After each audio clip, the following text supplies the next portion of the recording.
So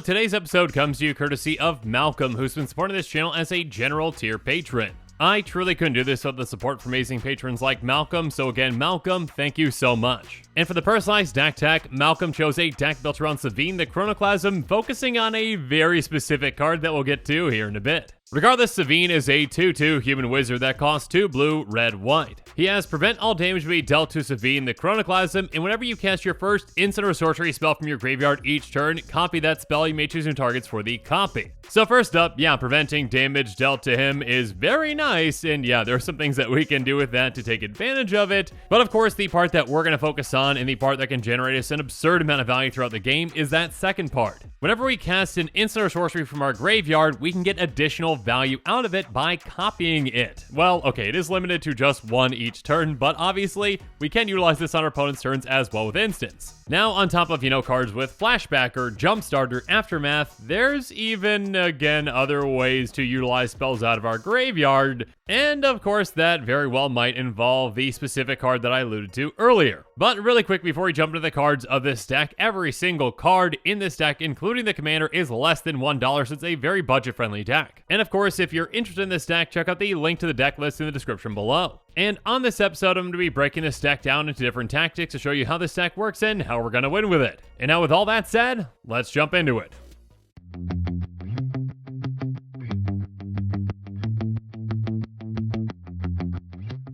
First up, there's Wayfarer's Bauble. That's right, Wayfarer's Bauble is finally budget again. It is a fantastic ramp card that has, well, pay 2, tap, sacrifice Wayfarer's Bauble, search your life for a basic land card, put that card on the battlefield, tapped, then shuffle. So yeah, land ramp for any deck out there. But of course, we're also going to be utilizing some other fantastic ramp cards like Soul Ring, which yes, is finally under $1, I think for the first time in a very, very, very long time. Arcane Signet, Felwar Stone, Fire Diamond, Marble Diamond, Sky Diamond, Boros Signet, Azorius Signet, and Izzet Signet. All these are very efficient and effective ways to ramp with this deck. But of course, on top of ramping, we also have some fantastic ways to reduce the cost of some of our spells like Goblin Electromancer, Vadric, and Jace's Sanctum. Goblin Electromancer says, instant sorcery spells you cast cost 1 less to cast. We're going to be casting a ton of instants and sorceries, and this can save us a massive amount of mana throughout the game. So then there's Vadric, which has, if it's neither night nor day, becomes day as Vadric enters the battlefield. Instant sorcery spells you cast cost X less to cast for X is Vadric's power, and whenever day becomes night or night becomes day, put a +1 counter on Vadric.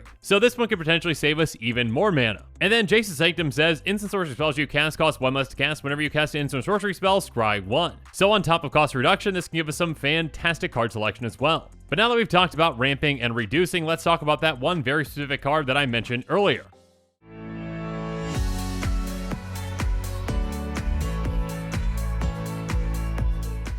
And of course, that card is the Golden Pig of this deck, the #1 card out of our 99. And that card is Spellweaver Volute. It's an enchantment aura that costs 3 blue, and it's quite a strange one, so here we go. Enchant instant card in a graveyard. Its Oracle text reads, whenever you cast a sorcery spell, copy the enchanted instant card. You may cast the copy without paying its mana cost. If you do, exile the enchanted card and attach Spellweaver Volute to another instant card in a graveyard. Yeah, you don't see too many auras out there that can enchant things in graveyards, especially ones that can enchant instants in graveyards. This is an incredible card with this commander, because with this we can just keep getting additional free value out of this and our commander. And keep in mind, we can enchant any instant in any graveyard. It doesn't have to be one of ours. So, say we have our commander in play and we have this enchanted on an instant in a graveyard and we cast a sorcery. And let's just say for the sake of things, we cast that sorcery from our hand. So we're going to get that trigger from this, and then we get to cast that instant this is enchanting for free. Our commander sees that we're casting an instant from our graveyard, so then we get a copy of it as well. And of course, then we can attach this to yet another instant in any graveyard and just get free additional value, and again, essentially double free additional value from this throughout the game. So yeah, this card is absolutely incredible and can do some really powerful things with this commander. Definitely a great card to build this deck around, and yeah, definitely the Golden Pig as well. But how are we actually going to make sure that we can get to this card?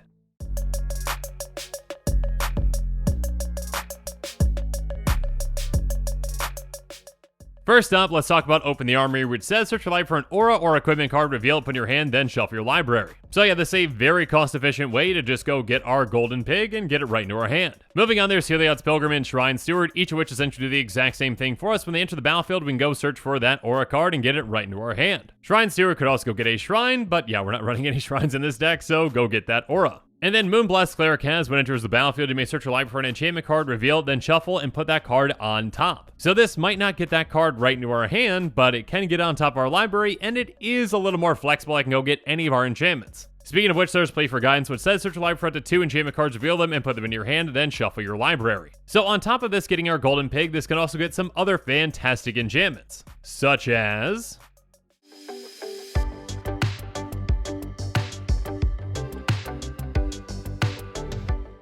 a card like Secrets of the Dead, which is an enchantment that says whenever you cast a spell from your graveyard, draw a card. Again, with this deck, we're going to be casting a ton of spells from our graveyard, so we can get a ton of card advantage out of this. Speaking of which, there's River Calipy, which has whenever it or other permanent enters the battlefield from a graveyard, draw a card. Whenever a player casts a spell from a graveyard, draw a card, and it's got Persist. So this can help us whether we're casting spells from our graveyard or again our opponent's graveyards thanks to our golden pig, or if they cast spells from their graveyards too. Next up, there's Vega the Watcher, where it says whenever you cast a spell from anywhere other than your hand, draw a card. So again, our graveyard is most definitely not our hand, so yeah, a ton of value can be had with this. And speaking of value, well, we can double up on our commander's value with things like Twinning Staff and Harmonic Prodigy. Twinning Staff says if you copy a spell one or more times and said copy it that many times plus initial time, you may choose your targets for the additional copy. So now with our first instant sorcery that we cast from our graveyard, again, we copy that with our commander and we get an extra copy of this for free. And then Harmonic Prodigy has Prowess, and it says if an ability a shaman or another wizard you control triggers, that ability triggers initial time.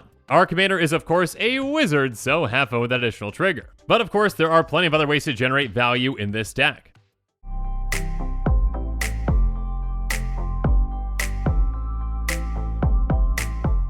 So now let's move on and talk about Mission Briefing, which says Surveil 2, then choose an instant sorcery card in your graveyard. You may cast that card this turn. If that card be put in your graveyard this turn, exile it instead. So this can give us some good card selection on top of, allowing us to dump some cards into our graveyard. And of course, it lets us cast any card. It doesn't even need Flashback. It's kind of like a pseudo Flashback that it gives the card. So we can cast it for additional value, and again, double the value with our commander. Or how about Backdraft Hellkite, a 4/4 flying that has, when it attacks, each instant sorcery card in your graveyard gains Flashback until end of turn, the Flashback cost equal to its mana cost. So this can give all of our spells Flashback, and we can get a ton of value out of this. Moving on, Fact or Fiction is just a very solid card in this deck. It says really top 5 cards of your library, and opponents separate those cards into 2 piles, put 1 pile in your hand, the other in your graveyard. Again, there are plenty of spells that we actually want in our graveyard as well. Speaking of which, there's Quiet Speculation, which says search target player's library for up to 3 cards with Flashback and put them in that player's graveyard, then that player shuffles their library. So for 2 mana, we essentially can tutor for 3 cards and get them right into our graveyard, and yeah, that is a ton of value with this commander.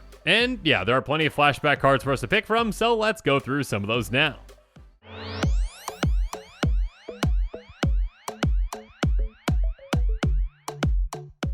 First up, let's talk about some sorceries like Faithless Looting, Scour Possibilities, and Deep Analysis. Faithless Looting is going to have us draw 2, then discard 2. Scour Possibilities has us scry 2, then draw a card, and Deep Analysis says target player draws 2 cards. Again, each of these can be Flashback, so we can easily copy them to get double value out of them with our commander. Or maybe I should say triple value, because again, we can cast them, and then cast them again, and copy. Next up, we've got Ignite the Future, Shadow Perception, and Mystic Retrieval. Ignite the Future says, exile the top 3 cards of your library. Until the end of your next turn, you may play those cards. If this spell was cast from a graveyard, you may play the cards this way without paying their mana costs. So some fantastic temporary card advantage, and even free temporary card advantage, well, at least on the cast of those cards. And then Shadow Perception is basically a wheel, discard all the cards in your hand, then draw that many cards. And then Mystic Retrieval says return target instant sorcery card from your graveyard to your hand. So this can really help us out, especially with spells that we actually can't recast from our graveyard. Next up, finally, there's Mass Diminish, which says until your next turn, creatures target player controls have base power toughness 1/1. This can come in really handy, and again, when we flash this back, again, we essentially can get 2 of this effect, so we can pick 2 separate players.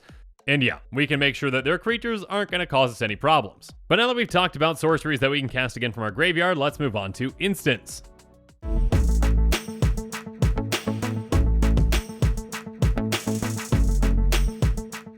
And let's start with Otherworldly Gaze, which says look at the top 3 cards of your library, put any number of them into your graveyard, and the rest on top of your library in any order. This can help us dump a lot of cards into our graveyard, and again, there are plenty of cards that we actually want there. Moving on, there's Think Twice and Radical Idea, each of which are going to draw us a card. Think Twice has Flashback, and Radical Idea has Jumpstart, which is somewhat similar. Jumpstart means that we can cast this card from our graveyard by discarding a card in addition to paying its other cost, then exile this card. Regardless, yet another way that we can get value out of our commander. Moving on, we've also got Electric Revelation, Chemist's Insight, and Increasing Vengeance. Electric Revelation says if it costs to cast a spell, discard a card, draw 2 cards. Chemist's Insight says draw 2 cards, and Increasing Vengeance says copy target instant sorcery spell you control. If this spell is cast from a graveyard, copy that spell twice instead. You may choose targets for the copies. So yeah, when we flash this back, we can copy something a ton of times. But now that we've talked a lot about generating value for ourselves, what are some ways that we can throw a wrench into our opponent's plans to stop them from doing what they want to do?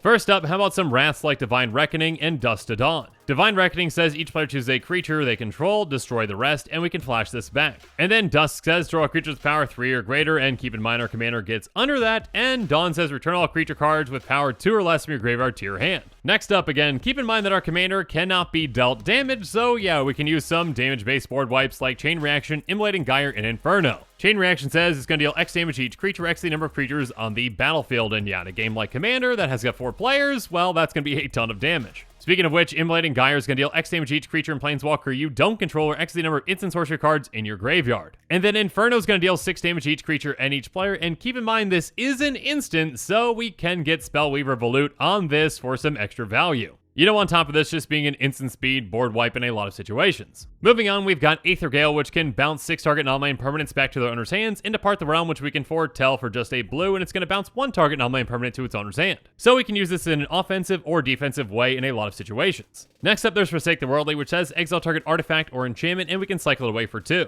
And then Crush Contraband says choose 1 or both, exile target artifact, exile target enchantment, and Return to Dusk can exile target artifact or enchantment. If we cast it during our main phase, we can exile up to 1 other target artifact or enchantment. Regardless, keep in mind, all of these instants can be fantastic targets for our Golden Pig to help us get some extra value out of. But now that we talked about getting rid of our opponent's things, let's talk about some ways to protect our own things.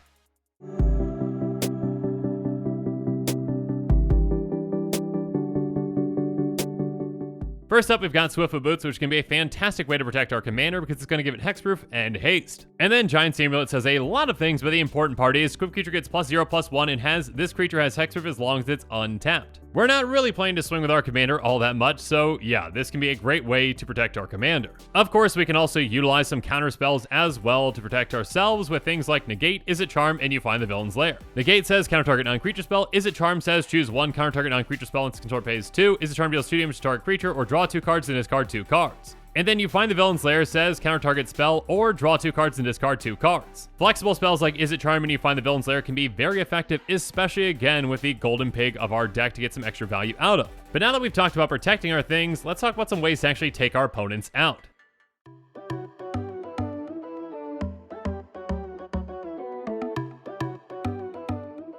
First up, there's Gutter Snipe, which says, whenever you cast an instant or sorcery spell, Gutter Snipe deals 2 damage to each opponent. This can really add up throughout the game. Again, we're going to be casting a ton of instants, whether from our hand or from our graveyard, and yeah, we can dish out a lot of damage with this to take our opponents out very quickly. And of course, we can also make a massive army in no time with cards like Young Pyromancer, Murmuring Mystic, and Talrand Sky Summoner. Young Pyromancer says, whenever you cast an instant or sorcery spell, create a 1/1 red elemental creature token. Whereas Murmuring Mystic is going to make us a 1/1 blue illusion creature token with flying, and Talrand's going to make us a 2/2 blue Drake creature token with flying. Each of these, though, obviously can make us massive armies, and yeah, with Talrand, even bigger creatures and ones that are evasive as well. We're not quite done making armies just yet, though. Let's talk about cards like Thalia's Geistcaller, Quintorius, and Increasing Devotion. Thalia's Geistcaller says, whenever you cast a spell from your graveyard, create a 1/1 white spirit creature token with flying, and by sacrificing a spirit, Thalia's Geistcaller gains indestructible until end of turn. Again, we're going to be casting a ton of spells from our graveyard, so we can get a lot of creatures out of this. Speaking of which, Quintorius says, spirits you control get +1/+0. Whenever 1 or more cards leave your graveyard, create a 3/2 red and white spirit creature token. So this can make us some even bigger spirits, and this pumps spirits as well. And then finally, Increasing Devotion says, create 5 1/1 white human creature tokens. If this spell is cast from a graveyard, create 10 of those tokens instead. And of course, it has Flashback, so we can get a ton of tokens out of this, especially when it's copied. But now that we've talked about every single non-land card in this deck, let's talk about the price.